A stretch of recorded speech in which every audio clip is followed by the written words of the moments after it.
ਪੰਜਾਬੀ ਵਿਰਸਾ ਦੇਖ ਰਹੇ ਸਾਰੇ ਦਰਸ਼ਕਾਂ ਦਾ ਮੈਂ ਸੰਨੀ ਸਰੋਚ ਆਪਣੇ ਵਿਸ਼ੇਸ਼ ਕਾਰਜਕ੍ਰਮ ਆਮਨੇ ਸਾਹਮਣੇ ਵਿੱਚ ਸਵਾਗਤ ਕਰ ਰਿਹਾ। ਅੱਜ ਸਾਡੇ ਨਾਲ ਉਹ ਸ਼ਖਸੀਅਤ ਹੈ ਜਿਸ ਨੇ ਸੁਜਾਨਪੁਰ ਦੀ ਰਾਜਨੀਤੀ ਦਾ ਇਤਿਹਾਸ ਹੀ ਬਦਲ ਦਿੱਤਾ। ਸੁਜਾਨਪੁਰ ਦੀ ਰਾਜਨੀਤੀ ਦੇ ਵਿੱਚ ਥੰਮ ਮੰਨੇ ਗਏ ਸੀਗੇ ਰਘੁਨਾਥ ਸਾਹਿਬਪੁਰੀ। ਉਹਨਾਂ ਨੇ ਵੀ ਜਿੱਤ ਜਿਹੜੀ 2 ਵਾਰ ਪ੍ਰਾਪਤ ਕੀਤੀ। ਅੱਜ ਸਾਡੇ ਨਾਲ ਉਹ ਸ਼ਖਸੀਅਤ ਹੈ ਜਿਨ੍ਹਾਂ ਨੇ ਲਗਾਤਾਰ 3 ਵਾਰ ਜਿੱਤ ਹਾਸਲ ਕਰਕੇ ਸੁਜਾਨਪੁਰ ਦੇ ਵਿੱਚ ਭਾਰਤੀ ਜਨਤਾ ਪਾਰਟੀ ਦਾ ਜਿਹੜਾ ਪਰਚਮ ਹੈ ਉਹ ਬੁਲੰਦੀਆਂ ਤੱਕ ਪਹੁੰਚਾਇਆ। ਮੇਰੀ ਮੁਰਾਦ ਉਸ ਰਾਜਨੀਤਿਕ ਖੇਤਰ ਦੇ ਧਰੁਵ ਤਾਰੇ ਦੀ ਹੈ। ਦਿਨੇਸ਼ ਸਿੰਘ ਬੱਬੂ ਜੀ ਹੈ ਸਾਡੇ ਨਾਲ ਹੈ। ਆਓ ਜਾਣਦੇ ਹਾਂ ਉਹਦੇ ਰਾਜਨੀਤਿਕ ਸਫ਼ਰ ਬਾਰੇ ਔਰ ਗੱਲਬਾਤ ਕਰਦੇ ਹਾਂ ਕਿ ਉਹਨਾਂ ਨੇ ਇਹ ਰਾਜਨੀਤਿਕ ਸਫ਼ਰ ਕਿੱਦਾਂ ਤੈਅ ਕੀਤਾ। ਦਿਨੇਸ਼ ਸਿੰਘ ਬੱਬੂ MLA ਤੱਕ ਦਾ ਸਫ਼ਰ ਕਿੱਦਾਂ ਦਾ ਰਿਹਾ ਤੁਹਾਡਾ? देखो लगातार अं लोगों की सेवा च लगे रहे हैं और बड़ी अपने मन की बड़ी शांति होंगी कि 1000 के करीब मैं बच्चे जोड़े पढ़ाए ना। हर स्टेज तो मैं गल करता रहा कि जोड़ा भी परिवार अपने बच्चा पढ़ाना चाहता है किसी कारण उन्होंने माली हालात ठीक नहीं वो मैनू मौका देन मैं वो बच्चे पढ़ाँगा करके और 1000 के करीब बच्चे पढ़ाए ना। और अज मेरे द्वारा पढ़ाए गए बच्चे ना जी कई सरकारी नौकरियां लगे ने कई प्राइवेट नौकरियां करे करते हैं और परिवार चो एक भी बच्चा जो पढ़ लिख के कोई सरकारी नौकरी दे या प्राइवेट कोई चंगी जगह लग जाता तो वो परिवार की सारी जिंदगी जी सुधर जाती है।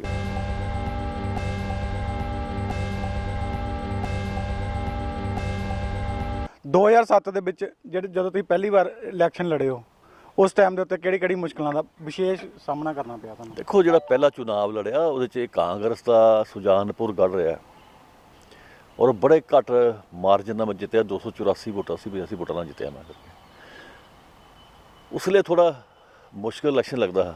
लेकिन मन च एक जो ना भगवान की कोई शक्ति होंगी है कोई कि मैं चुनाव जितना चाहे वो 284 वोटां नाल जितया करके।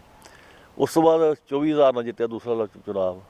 तीसरा चुनाव जो बड़ी कांग्रेस की बड़ी हवा ही कांग्रेस ने पंजाब दे विच चुनाव जितने वास्ते जिस तरीके नाल लोगों नाल झूठे वादे किए कि आप हर परिवार च एक व्यक्ति नौकरी लगा देंगे, ठीक है जी, माइनिंग का मसला है, नशिया का मसला है। कैप्टन साहब ने गुटका साहब हथ फड़ के किया कि आप 15 दिन च नशे खत्म कर देंगे। बड़े लोगों को लग्या कि पता नहीं सरकार कांग्रेस की लियाईए तो कम से कम कुछ ना कुछ होए।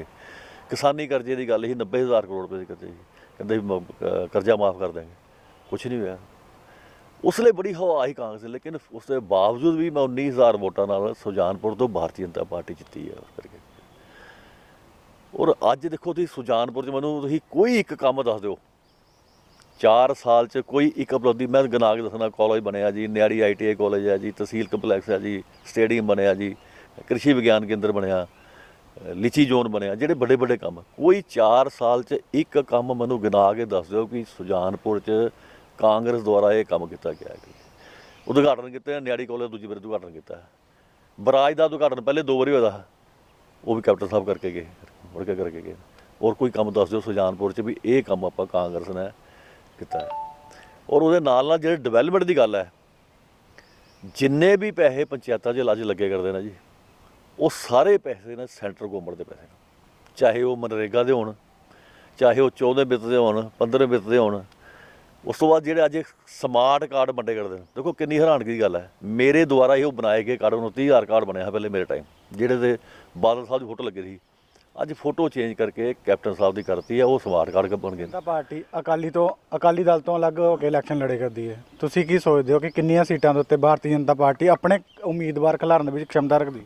देखो गल यह है कि अज तो साल पिछे जाइए ना जी लोगों च बड़े एक मन च यह कि BJP जी वक्री लड़नी चाहिए। हर पार्टी का वर्कर चाहता रहा कि भारतीय जनता पार्टी पंजाब च अलग चुनाव लड़े और अलग चुनाव लड़के अपनी भारतीय जनता पार्टी सरकार बनाए। ठीक है, कुछ 5-6 महीने जो भारतीय जनता पार्टी जो कुछ मुश्किल आई होंगी, किसानी अंदोलन है वो कारण भी थोड़ा कुछ बैकफुट से भारतीय जनता पार्टी गई है।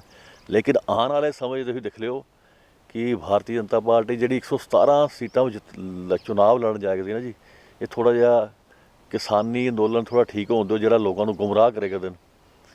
और देखो किसानी अंदोलन की है भी जे कोई उसकी कमी पेशी है तो सरकार उन्होंने ठीक करने तैयार है, अमेंडमेंट करने तैयार है। सरकार क्या करती है उस तो बाद सरकार ने यह भी कहा कि 1.5 साल आप बिल भी जोड़ा है वो पेंडिंग कर देने। तो फिर तुसीं कहो हुण भी बिल ही माफ़ करा वापस लो तो गल नहीं बनती करके।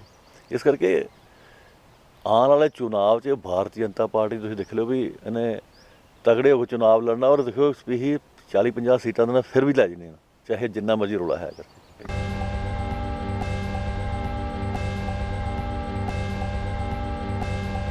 ਭਾਰਤੀ ਜਨਤਾ ਪਾਰਟੀ ਦੇ ਤੁਸੀਂ ਦੋ ਹੀ ਐਮਐਲਏ ਹੈਗੇ, ਇੱਕ ਨਰੰਗ ਜੀ ਹੈ ਅਬੋਹਰ ਤੋਂ, ਸੁਜਾਨਪੁਰ ਤੋਂ। ਤੁਸੀਂ ਨਰੰਗ ਜੀ ਨਾਲ ਜਿਹੜੀ ਘਟਨਾ ਹੋਈ ਹੈ ਉਹਦੇ ਬਾਰੇ ਤੁਹਾਡਾ ਕੀ ਵਿਚਾਰ ਹੈ? ਦੇਖੋ ਇਹ ਤਾਂ ਲੋਕਤੰਤਰ ਦੀ ਹੱਤਿਆ ਹੋਈ ਹੈ। ਲੋਕਤੰਤਰ 'ਚ ਹਰ ਕਿਸੇ ਨੂੰ ਅਧਿਕਾਰ ਹੈ ਆਪਣੀ ਗੱਲ ਰੱਖਣ ਦਾ। ਅਰੁਣ ਨਰੰਗ ਜੀ ਆ ਉੱਥੇ ਪ੍ਰੈਸ ਕਾਨਫਰੰਸ ਕਰਨ ਗਏ। ਇਹ ਸਰਕਾਰ, ਕਾਂਗਰਸ ਸਰਕਾਰ ਦੀਆਂ 4 ਸਾਲ ਦੀਆਂ ਨਾਕਾਮੀਆਂ ਕਿ ਕਾਂਗਰਸ ਸਰਕਾਰ ਨੇ, ਕੈਪਟਨ ਸਾਹਿਬ ਨੇ ਕਿਹੜੇ ਵਾਅਦੇ ਕੀਤੇ ਔਰ ਉਹ ਇੱਕ ਵੀ ਵਾਅਦਾ ਨਹੀਂ ਪੂਰਾ ਕੀਤਾ। ਕਿਆ ਉਹਨੂੰ ਅਧਿਕਾਰ ਨਹੀਂ ਬੋਲਣ ਦਾ? ਲੋਕਤੰਤਰ 'ਚ ਆਪਣੀ ਗੱਲ ਰੱਖਣ ਦਾ ਭਾਰਤੀ ਜਨਤਾ ਪਾਰਟੀ ਨੂੰ ਕੋਈ ਅਧਿਕਾਰ ਨਹੀਂ? ਕੀ ਤੁਸੀਂ ਮੰਨਦੇ ਹੋ ਕਿ ਇਹਦੇ ਪਿੱਛੇ ਕਾਂਗਰਸ ਦਾ ਹੱਥ ਹੈ? ਦੇਖੋ ਇਹ ਤਾਂ ਕਾਂਗਰਸ ਦੇ ਗੁੰਡੇ ਹੀ ਕਰਾਇਆ ਕਰਦੇ ਨੇ ਸਭ ਕੁਛ। ਔਰ ਹੈਰਾਨਗੀ ਦੀ ਗੱਲ ਹੈ ਕਿ ਉਹਨੂੰ ਕਿੰਨੀ ਸ਼ਰਮਨਾਕ ਗੱਲ ਹੈ ਕਿ ਕੈਪਟਨ ਸਾਹਿਬ ਆਪਣੇ ਇੱਕ ਚੁਣੇ ਹੋਏ ਐਮਐਲਏ ਦੀ ਵੀ ਠੀਕ ਢੰਗ ਨਾਲ ਉਹ ਨਹੀਂ ਕਰ ਸਕੇ, ਦੇਖਭਾਲ ਨਹੀਂ ਕਰ ਸਕੇ ਵੀ ਉੱਥੇ ਯਾਰ ਗਿਆ ਕੋਈ ਐਮਐਲਏ ਸਾਡਾ ਅਤੇ ਉੱਥੇ ਉਹਨੂੰ ਸਿਕਿਉਰਿਟੀ ਪ੍ਰੋਵਾਈਡ ਕਰਾਈ। ਉਲਟਾ ਉਹਨੂੰ ਉੱਥੇ ਮਤਲਬ ਜਿਸ ਤਰੀਕੇ ਨਾਲ ਕੁੱਟਮਾਰ ਕੀਤੀ ਔਰ ਕਿੰਨੀ ਸ਼ਰਮਸ਼ਾਰ ਗੱਲ ਹੋਈ ਉੱਥੇ ਕਰਕੇ। ਤੁਹਾਡੇ ਪ੍ਰਤੀਦਵੰਦੀ ਉਹਨਾਂ ਦਾ ਸਿੱਧਾ ਵਿਚਾਰ ਹੈ ਕਿ ਦਿਨੇਸ਼ ਸਿੰਘ ਬੱਬੂ ਦਾ ਐਤਕੀ ਬਿਸਤਰਾ ਗੋਲ ਕਰਨਾ, ਉਹਦੇ ਬਾਰੇ ਤੁਸੀਂ ਕੀ ਕਹਿਣਾ ਚਾਹੋਗੇ? ਪਹਿਲੀ ਗੱਲ ਤਾਂ ਇਹ ਵੀ ਟਿਕਟ ਕਿਹਨੂੰ ਮਿਲਣੀ ਹੈ? ਪਿਛਲੀ ਵਾਰੀ 8 ਜਣੇ, ਹੁਣ 15 ਜਣੇ।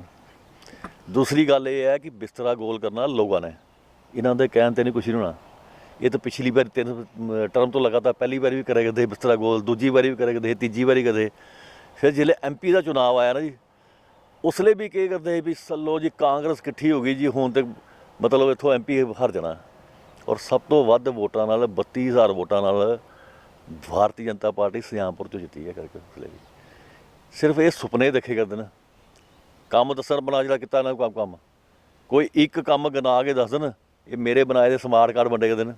ਕੋਈ ਉਹ ਜਾਇਆ ਕਰਦਾ ਸੁਜਾਨਪੁਰੋਂ, ਕੋਈ ਜਾਇਆ ਕਰਦਾ, ਕੋਈ ਮਨੌਲ ਹੋ ਜਾਇਆ ਕਰਦਾ, ਉੱਧਰੋਂ ਜਾਇਆ ਕਰਦਾ।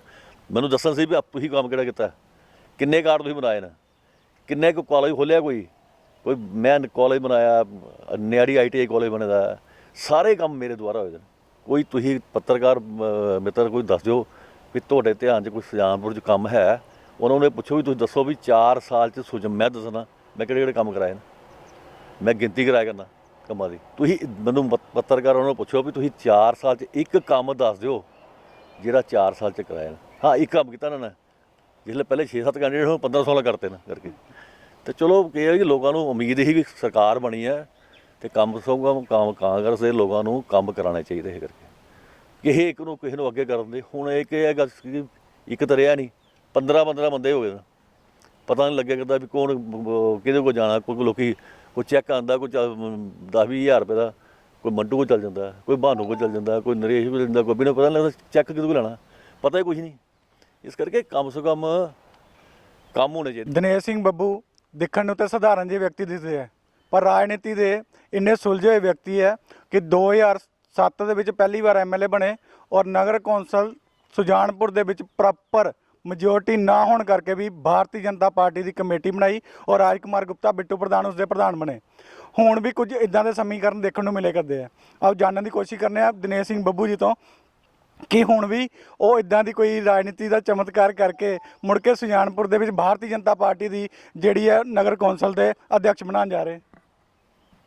ਦੇਖੋ ਪ੍ਰਯਾਸ ਤੇ ਉਹੀ ਹੈ ਪਰ ਜੇ ਭਾਰਤੀ ਜਨਤਾ ਪਾਰਟੀ ਦੀ ਕਮੇਟੀ ਬਣੇ। ਹੁਣ ਗੱਲ ਇਹ ਹੈ ਕਿ ਇਹ ਸਾਰੇ ਲੋਕਾਂ ਨੂੰ ਇਕੱਠਾ ਕਰਨਾ ਬੜਾ ਮੁਸ਼ਕਿਲ ਕੰਮ ਹੈ, ਲੇਕਿਨ ਭਾਰਤੀ ਜਨਤਾ ਪਾਰਟੀ ਦੇ ਜਿਹੜੇ 6 MC ਬਣੇ ਉਹ 6 ਇਕੱਠੇ। ਕਾਂਗਰਸ ਦਾ ਕੋਈ ਪਤਾ ਨਹੀਂ, ਕੋਈ ਇੱਕ ਕਿਸੇ ਕੋਲ ਹੈ, ਕੋਈ 2 ਕਿਸੇ ਕੋਲ, ਕੋਈ 4 ਕਿਸੇ ਕੋਲ, ਪਤਾ ਨਹੀਂ ਕੀ ਕਰਦੇ ਕੀ ਨਹੀਂ ਕਰਦੇ।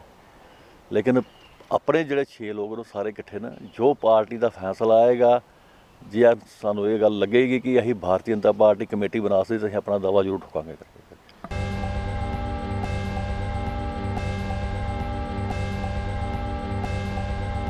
ਤੁਹਾਨੂੰ ਲੱਗਦਾ ਕਿ ਕੁਝ ਕਾਂਗਰਸੀ MC ਭਾਰਤੀ ਜਨਤਾ ਪਾਰਟੀ ਦਾ ਸਹਿਯੋਗ ਕਰਨਗੇ? ਨਹੀਂ, ਮੇਰੇ ਵੈਸੇ ਸੰਪਰਕ 'ਚ ਨਾ ਕੁਛ ਲੋਕ, ਇਹ ਤਾਂ ਸਮੇਂ ਆਉਣ 'ਤੇ ਪਤਾ ਲੱਗਣਾ। ਔਰ 15 ਤਰੀਕ ਦਾ ਚੁਣਾਵ ਹੈ, ਹੋ ਸਕਦਾ ਭਾਰਤੀ ਜਨਤਾ ਪਾਰਟੀ ਦੀ ਕਮੇਟੀ ਬਣੇਗੀ। ਬੱਬੂ ਜੀ ਤੁਹਾਡੇ ਬਾਰੇ ਗੱਲਾਂ ਹੁੰਦੀਆਂ ਕਿ ਹਰ ਵਾਰੀ ਤੁਸੀਂ ਮੰਟੂ ਦਾ ਟਾਰਗੇਟ ਕਰਦੇ ਹੋ, ਬਿਨੇ ਦਾ ਟਾਰਗੇਟ ਕਰਦੇ ਹੋ, ਪਰ ਨਰੇਸ਼ਪੁਰੀ ਦਾ ਕਦੇ ਟਾਰਗੇਟ ਨਹੀਂ ਕੀਤਾ, ਇਹਦਾ ਕੀ ਕਾਰਨ ਹੈ?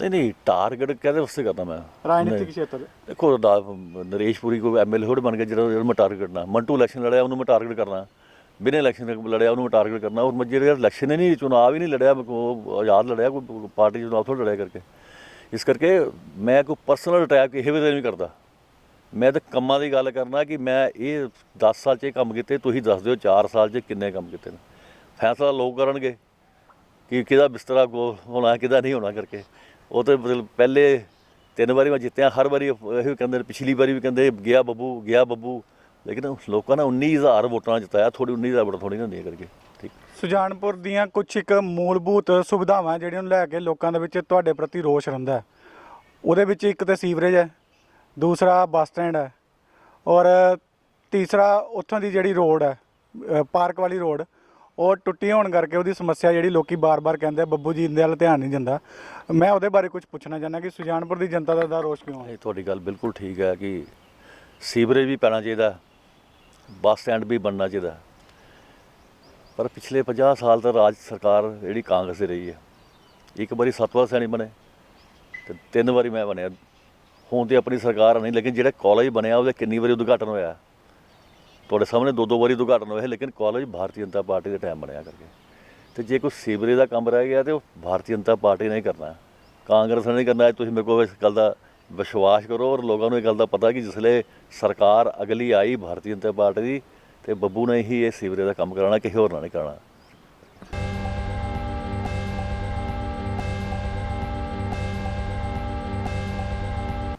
ਜੇ ਤੁਹਾਨੂੰ ਪਾਰਟੀ ਮੌਕਾ ਦਿੰਦੀ ਹੈ ਤੇ ਕਿਹੜੇ ਪ੍ਰਾਥਮਿਕਤਾ ਦੇ ਆਧਾਰ ਤੇ ਜਿਹੜੇ ਕੰਮ ਹੈ ਤੁਸੀਂ ਪਹਿਲ ਦੇ ਉਹ ਆਧਾਰ ਸ਼ਹਿਰ ਦੇ ਜੀ ਕੁਝ ਇੱਕ ਤਾਂ ਸੀਵਰੇਜ ਦਾ ਕੰਮ ਹੈ ਇੱਕ ਸਭ ਤੋਂ ਵੱਡਾ ਕੰਮ ਇਹ ਹੈ ਕਿ ਜਿਹੜਾ ਧਾਰ ਬਲਾਕ 'ਚ ਇਹਨਾਂ ਨੇ ਸ਼ਾਮਲ ਵਾਲੇ ਪੈਲੀਆਂ ਤੇ ਕਬਜ਼ੇ ਕੀਤੇ ਨੇ ਜਿਹੜੀਆਂ 60 ਸਾਲ ਤੋਂ ਲੋਕਾਂ ਦੇ ਕੀ ਹੈ ਕਿ ਉਹਨਾਂ ਦੀਆਂ ਗਰਦੋਰੀਆਂ ਲੋਕਾਂ ਦੀਆਂ ਪੈਲੀਆਂ ਲੋਕਾਂ ਵਾਏ ਕਰਦੇ ਲੇਕਿਨ ਇਹਨਾਂ ਨੇ ਫਾਰੈਸਟ ਦੇ ਨਾਮ ਪੈਲੀ ਕਰਤੀ ਹੈ ਔਰ ਕੀਤੀ ਕਿੱਦਾਂ ਡੂੰਗ ਪਿੰਡ ਦਾ ਇੱਕ ਫੈਸਲਾ ਆਇਆ ਹਾਈ ਕੋਰਟ 'ਚ ਉਹ ਡੂੰਗ ਪਿੰਡ ਦਾ ਫੈਸਲਾ ਪੂਰੇ ਧਾਰ ਬਲਾਕ 'ਤੇ ਲਾਗੂ ਕਰਕੇ ਧਾਰ ਬਲਾਕ ਦੇ ਲੋਕਾਂ ਨੂੰ ਜਿਹੜਾ ਉਹਨਾਂ ਨੂੰ ਨੁਕਸਾਨ ਕੀਤਾ ਨਾ ਜੀ ਜਿਹੜੇ ਸਾਰੇ ਦੀਆਂ 29000 ਏਕੜ ਪੈਲੀ ਜਿਹੜੀ ਹੈ ਉਹਦੇ 'ਤੇ ਉਹਨਾਂ ਨੇ ਫਾਰੈਸਟ ਕਬਜ਼ਾ ਕਰ ਲਿਆ ਕਰਕੇ ਭਾਰਤੀ ਜਨਤਾ ਪਾਰਟੀ ਦੇ ਇੱਕ ਅਜਿਹੇ MLA ਹੈ ਜਿਨ੍ਹਾਂ ਦਾ ਸਵੇਰੇ 4 ਵਜੇ ਸਿਟਿੰਗ ਹੈ ਉਹਦੇ ਪਿੱਛੇ ਕੀ ਕਾਰਨ ਹੈ ਔਰ ਇਹਨਾਂ ਤੋਂ ਜਾਣਨ ਦੀ ਕੋਸ਼ਿਸ਼ ਕਰਾਂਗੇ ਕਿ ਇੰਨੀ એનર્ਜੀ ਕਿੱਥੋਂ ਲੈਂਦੇ ਨੇ ਗਣੇਸ਼ ਸਿੰਘ ਬੱਬੂ ਦੇਖੋ ਮੈਂ ਨਾ ਜੀ ਰੂਟੀਨ 'ਚ ਜਿਹੜੇ MLA ਦੇਖਣਾ ਜੀ ਉਸ ਲਈ ਵੀ ਮੈਂ 4:30 5 ਵਜੇ ਉੱਠਦਾ ਰਿਹਾ ਚਾਹੇ ਸਰਦੀ ਦਿਨ ਹੁੰਦਾ ਰਿਹਾ ਉੱਠਣਾ ਹੈ ਬਾਥਰੂਮ ਗਏ ਉਹਦੇ ਬਾਅਦ ਨਾਤੇ ਧੋਤੇ ਮੈਂ ਰੂਟੀਨ 'ਚ ਪੂਜਾ ਪਾਠ ਕਰਨਾ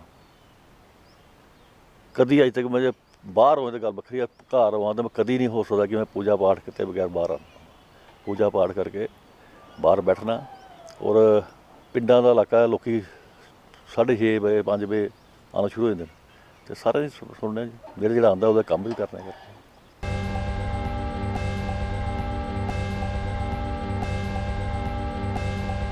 ਗਣੇਸ਼ ਸਿੰਘ ਬੱਬੂ ਜੀ ਤੋਂ ਲਾਸਟ ਇੱਕ ਕੁਐਸਚਨ ਹੈ ਇੱਕ ਸੰਦੇਸ਼ ਸੁਜਾਨਪੁਰ ਦੀ ਜਨਤਾ ਲਈ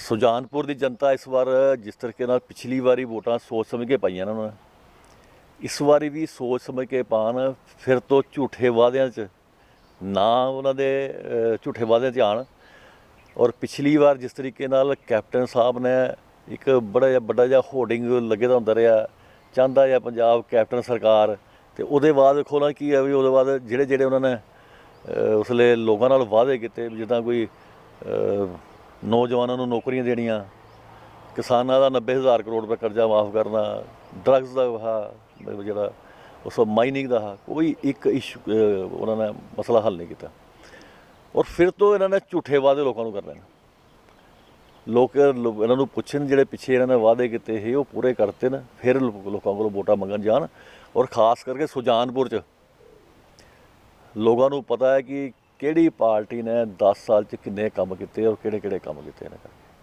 ਸੁਜਾਨਪੁਰ 'ਚ 4 ਸਾਲ 'ਚ ਇੱਕ ਵੀ ਕੰਮ ਕਾਂਗਰਸ ਸਰਕਾਰ ਮੈਨੂੰ ਦੱਸ ਦੇ ਵੀ ਅਸੀਂ ਇਹ ਕੰਮ ਕੀਤਾ ਅਤੇ ਮੈਂ ਘਰ ਬੈਠ ਜਾਵਾਂਗਾ ਮੈਨੂੰ ਤਾਂ ਅੱਜ ਦੀ ਡੇਟ 'ਚ 4 ਸਾਲ 'ਚ ਇੱਕ ਵੀ ਕੰਮ ਨਹੀਂ ਲੱਭਿਆ ਕਾਂਗਰਸ ਸਰਕਾਰ ਦਾ ਜਿਹੜਾ ਕੀਤਾ ਹੋਇਆ ਕਰਕੇ ਇਹ ਜਿਹੜੀ ਡਿਵੈਲਪਮੈਂਟ ਹੋਈ ਦੀ ਸਾਰੀ ਡਿਵੈਲਪਮੈਂਟ ਸੈਂਟਰ ਗੌਰਮੈਂਟ ਦੇ ਪੈਸੇ ਆਏ ਕਰਦੇ ਤੁਸੀਂ ਦੇਖਿਆ ਹੋਣਾ ਪਿਛਲੇ 7-8 ਦਿਨ ਪਹਿਲੇ ਇੱਕ ਆਪਣੇ ਵੀਡੀਓ 'ਤੇ ਚੇਅਰਮੈਨ ਸਟੇਟਮੈਂਟ ਦੇ ਕਰਦਾ ਵੀ 1 ਕਰੋੜ ਰੁਪਇਆ ਹੀ ਵੰਡਿਆ ਜੱਜ ਉਹ ਪੈਸੇ ਸੈਂਟਰ ਗੌਰਮੈਂਟ ਦੇ ਪੈਸੇ ਇਸ ਕਰਕੇ ਲੋਕ ਵੋਟਾਂ ਪਾਉਣ ਵੇਲੇ ਸੋਚਣ ਵੀ ਕਿਹੜੇ ਲੋਕ ਠੀਕ ਨੇ, ਕਿਹੜੇ ਕੰਮ ਕਰਨ ਵਾਲੇ ਨੇ, ਕਿਹੜੇ ਨਹੀਂ ਕਰਨ ਵਾਲੇ ਨੇ। ਉਹ